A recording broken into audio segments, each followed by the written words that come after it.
Good morning everyone, welcome back to GK today.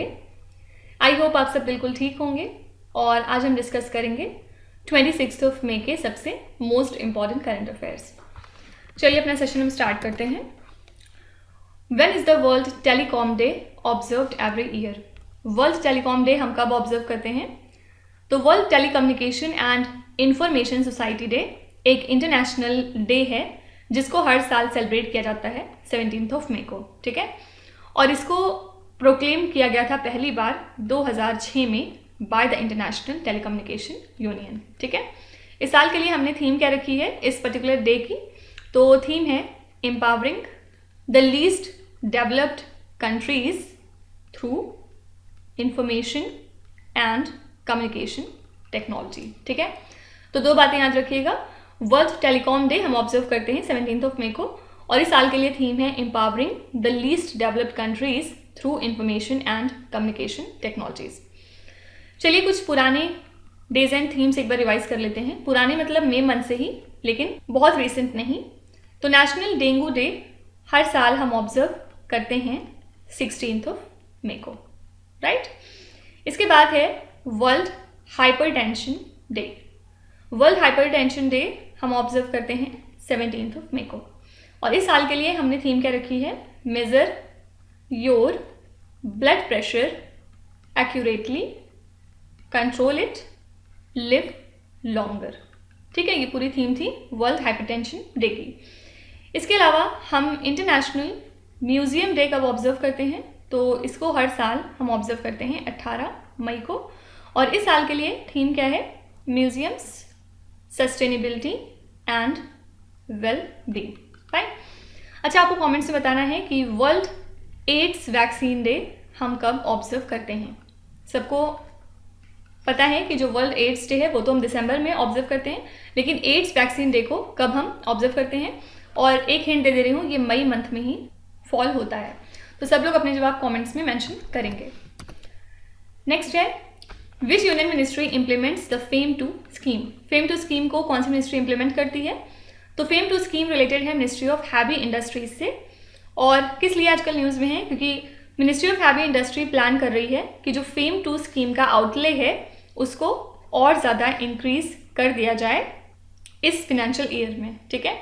और इसके लिए मिनिस्ट्री ने एक स्टेक होल्डर कंसल्टेशन भी ऑर्गेनाइज किया विद E2W मैन्युफैक्चरर्स, जिसमें जो स्कीम में प्रपोज्ड चेंजेस हैं उनके बारे में डिस्कस किया जाएगा, ठीक है।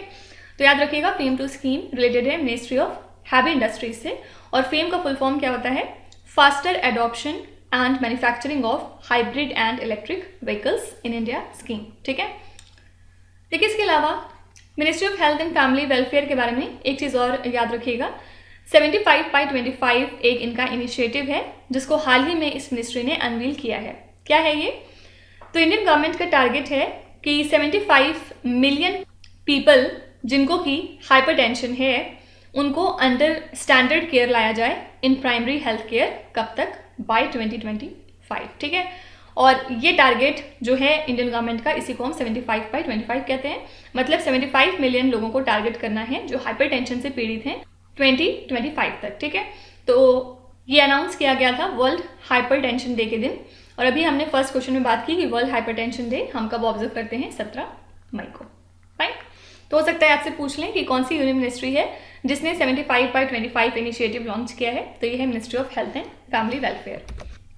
नेक्स्ट है Linda Yaccarino has been named as the CEO of which multinational exchange? हाल ही में ये कौन सी कंपनी की CEO बन चुकी हैं? तो इनको अपॉइंट किया गया है as the new CEO of Twitter और ये एक वेल नोन एडवर्टाइजिंग एग्जीक्यूटिव हैं फ्रॉम NBC यूनिवर्सल, ठीक है। तो ये फॉर्मर हेड हुआ करती थी एडवर्टाइजिंग सेक्शन में एट NBC यूनिवर्सल। और अगर आपसे कोई पूछे कि ट्विटर की नई CEO कौन नियुक्त हो चुकी हैं तो ये है लिंडा यकारिनो। कुछ अगर रिसेंट अपॉइंटमेंट्स की यहाँ पे चर्चा करें तो हाल ही में मिस्टर मनोज सोनी ने ओथ लिया है एज UPSC चेयरमैन, ठीक है। इसके बाद पेटीएम ने हाल ही में अपॉइंट किया है मिस्टर भावेश गुप्ता को एज CEO, फाइन। फिर नेक्स्ट है सौरभ गांगुली क्रिकेटर और ये हाल ही में नियुक्त हो चुके हैं as the brand ambassador of Tripura tourism. Okay, फिर इसके अलावा जो बार के डायरेक्टर हैं मिस्टर A.K. मोहंती, इनको अपॉइंट किया गया है as the new atomic energy commission के चेयरमैन। फाइन, तो ये कुछ रिसेंट अपॉइंटमेंट्स हैं जो आपको ध्यान में रखने होंगे। विच इंस्टीट्यूशन ऑर्गेनाइजेज द ऑपरेशन ध्वस्त? ऑपरेशन ध्वस्त किसका है? तो ऑपरेशन ध्वस्त रिलेटेड है नेशनल इन्वेस्टिगेशन एजेंसी से, और as part of this operation एक massive day long operation conduct किया है नेशनल इन्वेस्टिगेशन एजेंसी ने। और इस ऑपरेशन को कंडक्ट किया गया टोटल 8 स्टेट में, जो कि टेररिस्ट, गैंगस्टर और ड्रग स्मगलर्स से पीड़ित है, और इसको कंडक्ट किया गया along with Haryana police and Punjab police. Fine, तो याद रखिएगा ऑपरेशन ध्वस्त नेशनल इन्वेस्टिगेशन एजेंसी का है। अच्छा, कुछ दिनों पहले हमने ऑपरेशन करुणा के बारे में पढ़ा था, और इंडिया ने ऑपरेशन करुणा को लॉन्च किया है। किस लिए? म्यांमार कंट्री को हेल्प करने के लिए, क्योंकि म्यांमार कंट्री जो है वो साइक्लोन मोचा से हिट हुई है हाल ही में। ठीक है, और इसके लिए हाल ही में 4 इंडियन नेवी शिप्स जिनमें रिलीफ मटेरियल मौजूद था वो पहुंची हैं यांगोन को, और इस शिप्स में डिफरेंट तरह के इमरजेंसी फूड आइटम्स रखे गए थे। टेंट्स थे, एसेंशियल मेडिसिन थी, वाटर पंप थे, cloth, sanitary and hygiene item etcetera. ठीक है, तो याद रखिएगा ऑपरेशन करुणा को इंडियन गवर्नमेंट ने लॉन्च किया है म्यांमार कंट्री की हेल्प के लिए। और म्यांमार कंट्री को हेल्प की जरूरत क्यों पड़ी? क्योंकि यहाँ पे साइक्लोन मोचा आया था। UK and the Netherlands agreed to build a coalition to help in procurement of F-16 fighter jets for which country? तो UK और नीदरलैंड्स ने डिसाइड किया है कि वो एक कोलिशन बनाएंगे ताकि F-16 फाइटर जेट्स का जो प्रोक्योरमेंट है वो आसान हो सके। किस कंट्री के लिए? तो दोनों ही कंट्रीज़ के जो प्राइम मिनिस्टर्स हैं उन्होंने एग्री किया है कि इस ग्लोबल कोलिशन को फॉर्म किया जाएगा, जिसके बाद F-16 फाइटर जेट्स ये खरीदेंगे यूक्रेन कंट्री के लिए। ठीक है, और हाल ही में यूक्रेन के जो प्रेसिडेंट हैं व्लादिमीर ज़ेलेंस्की, उन्होंने मीटिंग की थी यूके प्राइम मिनिस्टर के साथ, उसी के बाद ये डिसीजन आया था। ठीक है, तो याद रखिएगा ये किस कंट्री के लिए किया जा रहा है, तो आंसर हो जाएगा यूके। अच्छा, इसके अलावा जो प्रोडक्शन लिंक्ड इंसेंटिव स्कीम है 2.0 फॉर IT हार्डवेयर, इसको हाल ही में यूनियन कैबिनेट ने अप्रूव किया है, और इस पर्टिकुलर स्कीम के लिए बजट आउटले कितना रखा है? 17,000 करोड़ रुपीज़। ठीक है, और PLI स्कीम क्या क्या कवर करती है? लाइक लैपटॉप, टैबलेट, सर्वर और जो ultra small form factor devices होते हैं उनको। तो अगर आपसे कोई पूछे कि जो बजट आउटले है PLI स्कीम 2.0 का फॉर IT हार्डवेयर वो कितना है, तो याद रखिएगा 17,000 crore rupees. Rice, maize and the cotton crops are usually sown in which season? ये सारे क्रॉप्स किस सीजन में आते हैं? तो ये सारी की सारी खरीफ क्रॉप्स हैं, और सेंट्रल गवर्नमेंट ने हाल ही में अप्रूव किया है nutrient based subsidy rate for nitrogen, phosphorus, potash and sulphur for the 2023 kharif season. ठीक है, और ये जो राइस, मेज एंड कॉटन है ये कुछ मेजर खरीफ क्रॉप्स हैं इंडिया की, और इनको ग्रो होने के लिए काफ़ी अच्छे अमाउंट में रेनफॉल चाहिए होता है। इसके अलावा इंडियन गवर्नमेंट ने अप्रूव किया है NBS रेट्स को फॉर राबी सीजन इस साल के लिए, मतलब जनवरी टू मार्च। ठीक है, क्रॉप्स की अगर यहाँ पे बात करें तो 3 तरह की क्रॉप होती है। फर्स्ट है राबी। राबी क्रॉप को हम सो करते हैं विंटर्स में, और इसको हार्वेस्ट किया जाता है at the end of March और अप्रैल। ठीक है, इसके एग्जांपल्स की अगर हम बात करेंगे तो ग्राम, पी और आलमंड वगैरह।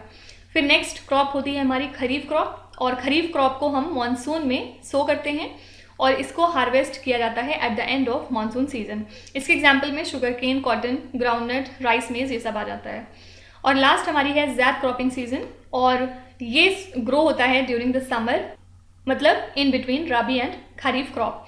इसको 2 बार पूरे साल में आप ग्रो कर सकते हैं, और इसका एग्जाम्पल है ककम्बर और वाटरमेलन। ठीक है, नेक्स्ट क्वेश्चन है विच स्टेट और the union territory recently approved the ordinance amending hospital protection act? कौन सा स्टेट है जिसने हाल ही में एक ऑर्डिनेंस अप्रूव किया है जिसके बाद हॉस्पिटल प्रोटेक्शन एक्ट को अमेंड किया है? तो केरला कैबिनेट ने हाल ही में अप्रूव किया है ऑर्डिनेंस को, जिसमें इन्होंने केरला हेल्थ केयर सर्विसेज को अमेंड किया है, और इस ऑर्डिनेंस में एक स्ट्रिक्ट पेनल प्रोविजन ऐड किया गया है against the perpetrators of violence against hospital. ठीक है, तो याद रखिएगा ये स्टेट है केरला। और इसके अलावा केरला पहला स्टेट हो चुका है कंट्री का जिसने कि इंट्रोड्यूस किया है एक welfare fund under Mahatma Gandhi national rural employment guarantee scheme workers. ठीक है, किस तरह से ये फंड काम करेगा? अंडर दिस इनिशिएटिव ऐसे वर्कर्स जिनकी एज 60 प्लस है उनको पेंशन प्रोवाइड की जाएगी under this fund. Fine. Which state और the union territory has announced to launch a 5G technology training programme? ये प्रोग्राम किसने लॉन्च किया है? तो स्टेट गवर्नमेंट ऑफ उत्तर प्रदेश ने प्लान किया है कि वो 5G टेक्नोलॉजी ट्रेनिंग प्रोग्राम को लॉन्च करेंगे under the skill development mission, और इसकी हेल्प से स्किल्ड वर्कफोर्स को क्रिएट किया जाएगा ताकि वो नए और फ्यूचर एम्प्लॉयबल टेक्नोलॉजीज को ऑपरेट कर सकें। ठीक है, तो ये प्रोग्राम है उत्तर प्रदेश का। उत्तर प्रदेश के बारे में ये भी याद रखिएगा कि उत्तर प्रदेश पहला स्टेट हो चुका है कंट्री का जिसने कि डिसाइड किया है कि वो डिजिटल हेल्थ कार्ड्स प्रोवाइड करेंगे अपने स्टेट में रहने वाले बच्चों को। इसका एम क्या है? जो भी स्टूडेंट्स हैं उनकी हेल्थ को इम्प्रूव करना, राइट। इसके अलावा उत्तर प्रदेश में एक फार्मा पार्क क्रिएट किया जा रहा है जो कि उत्तर प्रदेश का पहला फार्मा पार्क होगा, और इसको इस्टेब्लिश किया जा रहा है ललितपुर डिस्ट्रिक्ट में जो कि लाई करता है बुंदेलखंड रीजन में। फाइन। नेक्स्ट है, विच स्टेट और the union territory launched the मुख्यमंत्री सीखो कमाओ योजना? तो मुख्यमंत्री सीखो कमाओ योजना को अप्रूव किया है मध्य प्रदेश की कैबिनेट ने, और ऐसे लोग जो 12th पास हैं या फिर उन्होंने ITI पास किया है, अंडर ग्रेजुएट हैं, पोस्ट ग्रेजुएट हैं, वो सारे लोग इस स्कीम के लिए एलिजिबल रहेंगे, और इसमें स्टाइपेंड प्रोवाइड की जाएगी यूथ्स को ट्रेनिंग के साथ साथ। तो स्किल अपग्रेडेशन की हेल्प से एम्प्लॉयमेंट अपॉर्चुनिटीज़ को बढ़ावा दिया जा रहा है ताकि उनकी जो अर्निंग है वो बेटर हो सके। ठीक है, तो याद रखिएगा मुख्यमंत्री सीखो कमाओ योजना है मध्य प्रदेश स्टेट की। विच स्टेट और the union territory launched the Matsyakar Bharosa scheme? ये स्कीम किसकी है? तो ये स्कीम है आंध्र प्रदेश गवर्नमेंट की, और आंध्र प्रदेश गवर्नमेंट ने हाल ही में रिलीज किए हैं 123.52 crore rupees to around 1.2 lakh fisherman families under this योजना। ठीक है, इसमें होगा क्या? 10,000 रुपीज़ प्रोवाइड किए जाएंगे फिशरमैन की फैमिली को during the annual ban period on marine fishing, जो कि होता है from 15th of April to 14th of June. ठीक है, तो इस दौरान जो फिशरमैन की फैमिलीज हैं उनको 10,000 रुपए की हेल्प प्रोवाइड करेगी आंध्र प्रदेश गवर्नमेंट। तो याद रखिएगा मत्स्यकार भरोसा स्कीम है आंध्र प्रदेश स्टेट की। Which Indian budget airline has collapsed and cancelled all flights? तो हाल ही में जो गो फर्स्ट एयरलाइन है ये कोलैप्स हो चुकी है, और इसका जो एक इम्पैक्ट है वो सारी की सारी एयरलाइन इकोसिस्टम पे डेफिनेटली पड़ेगा, क्योंकि ये एक मेजर एयरलाइन हुआ करती थी और इन्होंने अपनी सारी की सारी फ्लाइट कैंसिल कर दी है अंटिल 26 ऑफ मई। फाइन। तो इसी के साथ ये पहली मेजर एयरलाइन कोलैप्स रही इंडिया की since Jet Airways file for bankruptcy in 2019। तब से ऐसी कोई क्रैश अब तक नहीं देखी गई थी, और गो फर्स्ट का जो टोटल डेट है फाइनेंशियल क्रेडिटर्स की तरफ वो कितना हो गया था? 65.21 बिलियन रुपीज़। ठीक है, तो याद रखिएगा गो फर्स्ट हाल ही में कोलैप्स हो चुकी है, और इसी वजह से इन्होंने अपनी सारी की सारी फ्लाइट्स कैंसिल कर दी हैं टिल 26 ऑफ मई। अच्छा, इसके अलावा एक एविएशन एनालिटिकल फर्म है जिसका नाम है सीरियम। कुछ दिनों पहले इन्होंने एक अपनी रिपोर्ट जारी करी थी जिसमें इन्होंने ये बताया कि जो हैदराबाद एयरपोर्ट है ये दुनिया का मोस्ट पंक्चुअल एयरपोर्ट साबित रहा। ठीक है, which state launch the state dashboard and data and analytics powered platform to monitor the government scheme? Government schemes को मॉनिटर करने के लिए कौन सा स्टेट है जिसने एक स्टेट डैशबोर्ड हाल ही में लॉन्च किया है? तो ओडिशा के चीफ मिनिस्टर नवीन पटनायक ने लॉन्च किया है स्टेट डैशबोर्ड, जिसकी हेल्प से जो गवर्नमेंट स्कीम है उनकी परफॉर्मेंस को मॉनिटर किया जाएगा, और इसमें 3 क्रिटिकल कंपोनेंट्स मौजूद रहेंगे। फर्स्ट है CM डैशबोर्ड, फिर सेकंड है डिपार्टमेंट डैशबोर्ड, और फिर थर्ड है एडमिनिस्ट्रेटिव एक्शन मॉनिटरिंग पोर्टल। ठीक है, तो याद रखिएगा उड़ीसा स्टेट ने एक अपना स्टेट डैशबोर्ड लॉन्च किया है ताकि जो भी गवर्नमेंट स्कीम्स हैं उनको मॉनिटर किया जा सके। तो ये हो गए हमारे आज के सभी इंपॉर्टेंट करंट अफेयर्स, और अब हम चलते हैं रिवीजन की तरफ, जिसमें हम अप्रैल मंथ के करंट अफेयर्स को रिवाइज कर रहे हैं। और आज ये 13th पार्ट रहेगा इस सीरीज में, जिसमें हम 181 से लेकर 195 तक के क्वेश्चंस को डिस्कस करेंगे। As per the UNFPA report, which country is expected to be the most populated by mid 2023? तो ये रिपोर्ट जारी हुई थी अप्रैल मंथ में, जिसमें इन्होंने प्रेडिक्ट किया था कि इंडिया मोस्ट पॉपुलेटेड कंट्री हो जाएगी, और ऑलरेडी ये हो चुकी है। ठीक है, तो आंसर हो जाएगा India. Where is mount Annapurna situated? ये लाई करता है अन्नपूर्णा माउंटेन रेंज में, गंडाकी प्रोविंस ऑफ नेपाल के, और ये 10th हाईएस्ट माउंटेन है पूरी दुनिया का। किस वजह से न्यूज़ में है? क्योंकि एक इंडियन क्लाइंबर हैं जिनका नाम है अनुराग मालू, ये माउंट अन्नपूर्णा से गिर गए थे, जिसके बाद ये मिसिंग थे, लेकिन हाल ही में ये अलाइव पाए गए हैं क्रिटिकल कंडीशन में by the rescuers. Which state in India has become the first to adopt the water budget? तो स्टेट गवर्नमेंट ऑफ केरला ने इंट्रोड्यूस किया है अपना पहला वाटर बजट, जिसका एम है वाटर की कमी को एड्रेस करना स्टेट के अंदर through proper utilisation of the resources and prevention of wastage. Kisan Sampark Abhiyan programme is associated with which state और द यूनियन टेरिटरी? तो जो एग्रीकल्चर प्रोडक्शन डिपार्टमेंट है जम्मू एंड कश्मीर का, वो लॉन्च कर रहे हैं किसान संपर्क अभियान प्रोग्राम को, जिसके थ्रू ओवरऑल वेलफेयर फार्मर्स का क्रिएट किया जाएगा जम्मू कश्मीर में। Which fungus is associated with the recent outbreak of atypical pneumonia at a paper mill in Michigan USA? तो इस फंगस का नाम क्या है? आंसर हो जाएगा ब्लास्टोमाइसिस।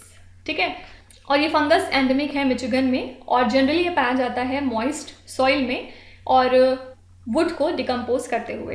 तो अगर इसको डिस्टर्ब किया गया तो जो माइक्रोस्कोपिक स्पोर्स हैं फ्रॉम द फंगस वो एयर में डिस्पर्स हो जाएंगे और फ्रीली फिर ट्रेवल करते हैं, और ह्यूमन बींग्स इसके कॉन्टैक्ट में आ जाते हैं by inhaling this spores. Next है, where is the India steel 2023 conference held? तो ये कॉन्फ्रेंस हुई थी अप्रैल मंथ में मुंबई में। ठीक है, और इसको जॉइंटली ऑर्गेनाइज किया था यूनियन मिनिस्ट्री ऑफ स्टील ने कॉमर्स डिपार्टमेंट और फिक्की के साथ मिलकर। Srijan national conference is organised by which institution?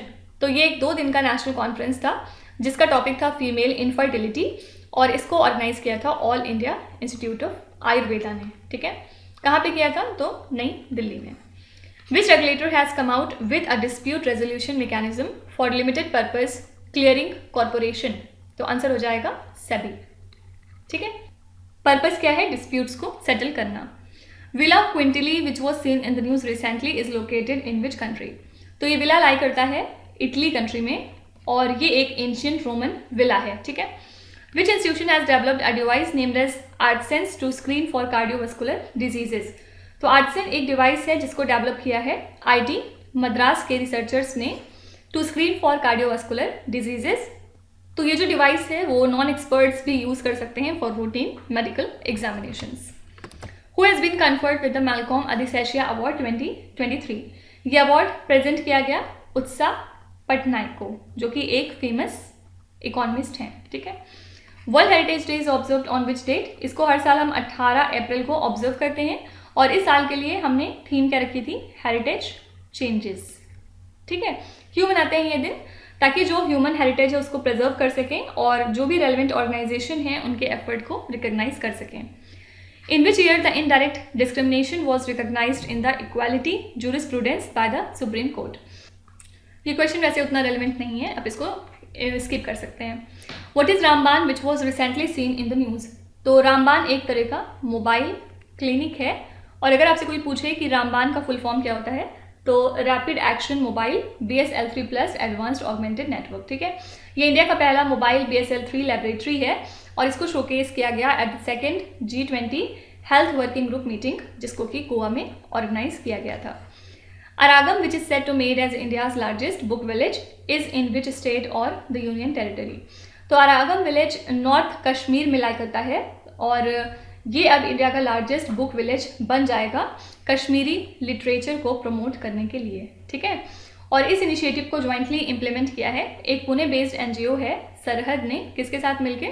तो जम्मू कश्मीर गवर्नमेंट के साथ मिलके। तो अरागम कहाँ पे लाई करता है? तो आंसर हो जाएगा जम्मू एंड कश्मीर। तो ये हो गए हमारे नेक्स्ट 15 क्वेश्चंस अप्रैल मंथ के, और कल हम यहीं से कंटिन्यू करते हुए आगे चलेंगे। क्वेश्चन नंबर 196 से लेके क्वेश्चन नंबर 210 तक डिस्कस करेंगे। आई होप कि ये सारी सीरीज आपको बहुत बेनिफिट कर रही होगी और रिवीजन में आपको काफ़ी हेल्प मिल रही होगी। चलिए आपकी क्विज की तरफ चलते हैं। ये 5 क्वेश्चंस हैं जिनको आपको ध्यान से पढ़ना है, और इसका जवाब आपको कॉमेंट्स में लिखना है। तो यहाँ पे वीडियो को पॉज करिए, एक एक करके ध्यान से क्वेश्चन को पढ़िए। जो भी आपको आते हैं वेल एंड गुड, और जो नहीं आते कोई भी बात नहीं। विथ टाइम डेफिनेटली आपका स्कोर इम्प्रूव करेगा, बस आपको कंसिस्टेंट और परसिस्टेंट रहने की ज़रूरत है। So that's it for today. I hope you have like the session. आज का सेशन आपको कैसा लगा ज़रूर बताइएगा कमेंट्स में। साथ ही साथ आपका कोई भी रिव्यू है, फीडबैक है, या फिर सजेशन है तो वो भी आप हमें बता सकते हैं। हमें जानकर खुशी होगी और हम पूरी कोशिश करेंगे उसको इम्प्लीमेंट करने की। तो कल फिर हम मिलेंगे सेम टाइम सेम जगह कल के करंट अफेयर्स के साथ। Till then stay tuned. Thank you so much for watching and please do not forget to subscribe to GK Today. With this, Meenu Sana signing off.